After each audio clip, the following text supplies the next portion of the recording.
don't even know where to begin. I guess when I was a child, my mother was like very abusive. I used to go in the closet and pray. I didn't even know what God was. And I would pray that someone would save me.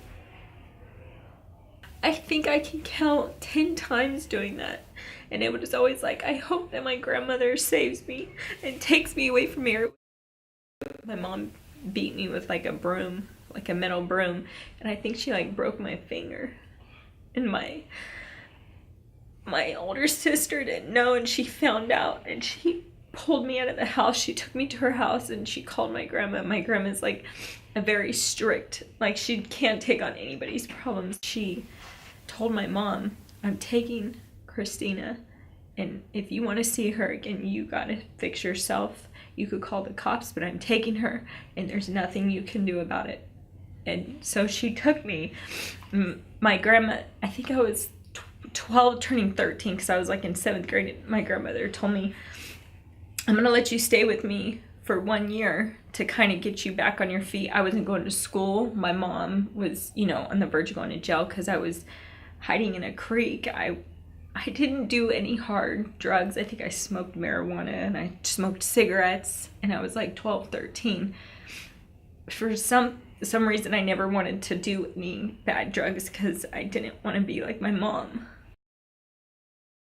My grandmother came, she took me, and she said, I can't keep you forever. I can't, because I'm too old. So I just want you, to get back on your feet, to get a start somewhere. So at 13, I told myself, if I'm really good, if I do really good for my grandma, she'll keep me. Because I didn't want to go back. And I knew at like 13, like, I wanted a different life.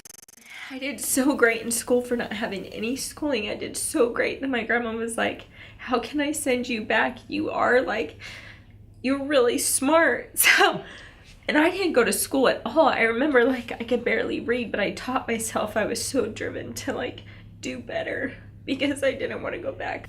My grandmother kept me till I graduated high school. This was so weird. I had a roof over my head.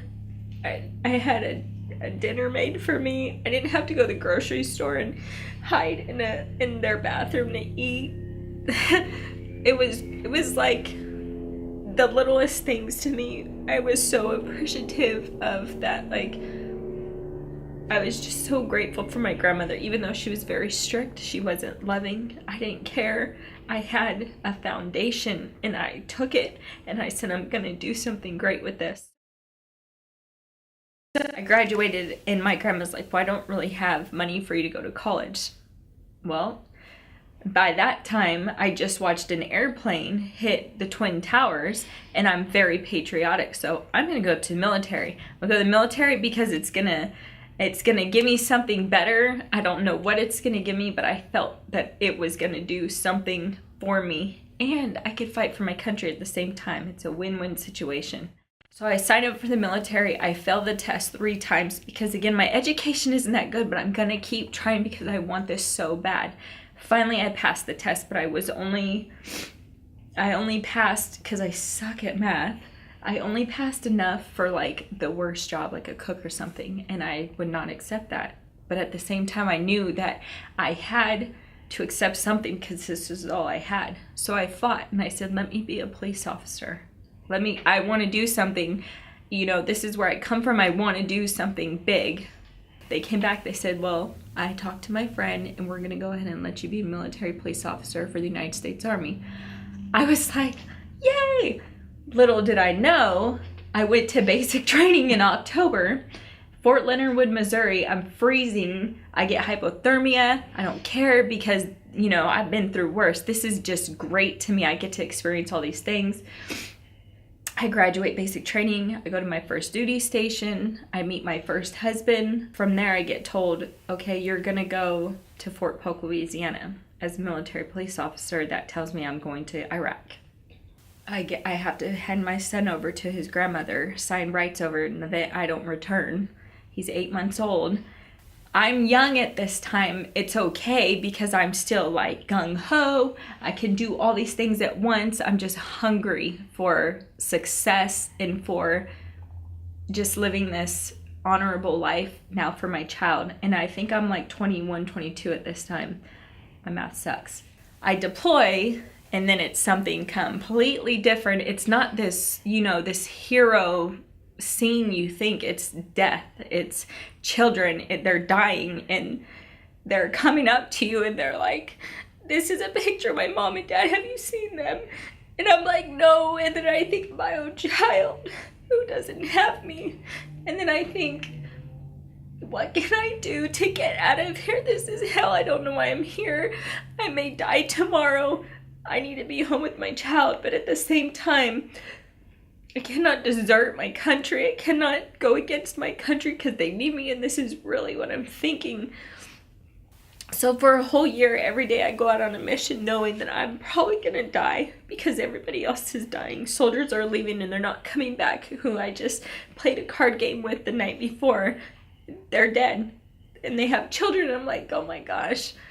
We get mortared all the time, and we have to go out to a bunker, and hopefully it protects us. And every time I would pray, God, please protect me because I have a baby.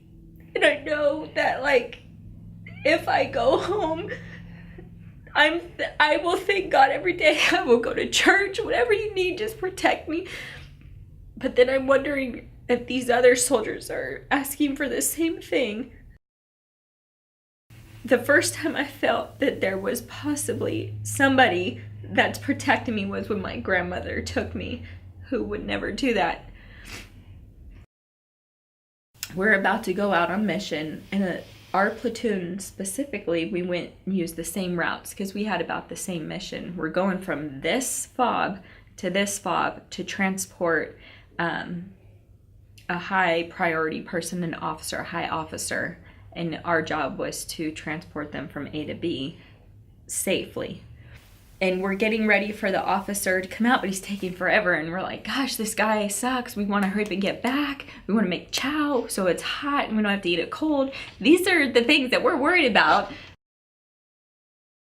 Another one of our squads who was transporting another high priority officer came by, drove by. We have our guns up. We have our ammo. We're ready to go. He's like, hey, I need to get to Victory now. Like, let me leave before you guys. We were supposed to leave first. He said, let me leave before you guys. Squad leader's like, all right, no problem. I'm the third truck back. He was the squad leader. We changed our seating. He was the third truck back on the right. We all sat in the same seat. I remember like 4 or 5 minutes later, I hear panicking on the radio. And our talk, we called it a talk, our command center was called Viper Strike, and that's who we called to. And all I hear is Viper Strike, Viper Strike, Scorpion 3 is down, Scorpion 3 is down. Scorpion 3 was the guy that just asked us in the third truck back, same seating position I was, to please stand by because he had to get there. This guy was supposed to leave in a week because it was his baby's birthday. And I just, me becoming numb, I turned my radios off because I don't want my soldiers to hear it because they're going to flip out. This was one of our best friends. And it was one of their soldiers. And he said, Scorpion 3 is down.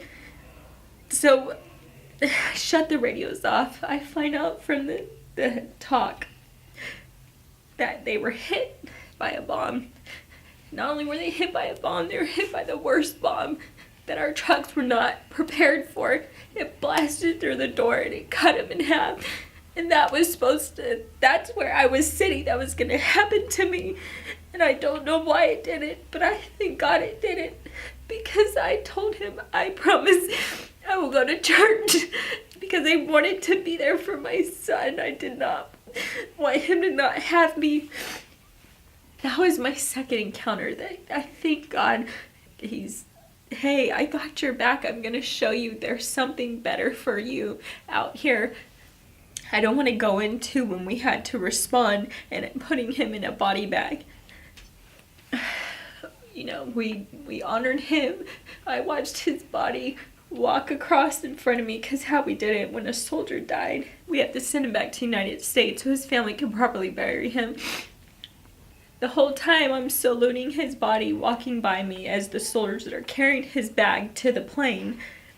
I felt mad, but I felt like somebody was protecting me, and that's all I kept thinking about. So I get home, get a divorce from my ex-husband. It was a one-night stand. We got pregnant. We ended up having 2 children. I meet my new husband, and at this time I'm a drill sergeant.